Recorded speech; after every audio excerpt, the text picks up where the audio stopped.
আজকে আলোচনা করছি গুগল ক্রোমের যদি সেটিংস থেকে ইয়াহু সার্চ অপশন আসে, দেখুন এখানে ইয়াহু সার্চ অপশন রয়েছে। এটা আমরা কিভাবে গুগল সার্চ ইঞ্জিনে সার্চ করব, সেটিংসের কিছু চেঞ্জ করতে হবে সেটা দেখাচ্ছি।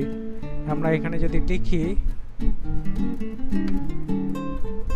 দেখুন ইয়াহু বলে আসছে, ইয়াহু, এই যে ইয়াহু সার্চ আসছে, এটাকে আমরা গুগল সার্চ ইঞ্জিন করব কিভাবে। তার জন্য 3 ডটে ক্লিক, এখান থেকে আমরা চলে যাব সেটিংস থেকে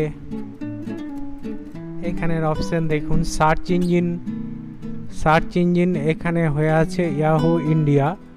এটাকে আমরা চেঞ্জ করে নেব, ইয়াহু ইন্ডিয়াকে চেঞ্জ করে এখানে যে কোনো একটা করতে পারেন। গুগল থেকে যদি দেখতে চান তাহলে গুগলে রাখবেন, মাইক্রোসফট যদি চান মাইক্রোসফট করবেন। আমি গুগল ইঞ্জিনে সার্চ করব, তাই গুগল করলাম, দেন সেট অ্যাজ ডিফল্ট এখানে ক্লিক করলাম। দেখুন সার্চ ইঞ্জিন চেঞ্জ হয়ে গেছে। এরপরে আমি ক্লিক করে দেখাচ্ছি, দেখুন পাশে ক্লিক করছি, জি লেখা চলে এসছে, তার মানে আমার সার্চ ইঞ্জিন চেঞ্জ হয়ে গেছে গুগল সার্চ ইঞ্জিন। এইভাবে আমি সার্চ ইঞ্জিনকে চেঞ্জ করে নিতে পারবো। যদি ইয়াহু হয়ে থাকে তাহলে চেঞ্জ করে গুগল করতে পারবো। এই চ্যানেলটি ভালো লাগলে লাইক এবং সাবস্ক্রাইব করবেন পরবর্তী এই রকম ভিডিও পাওয়ার জন্য।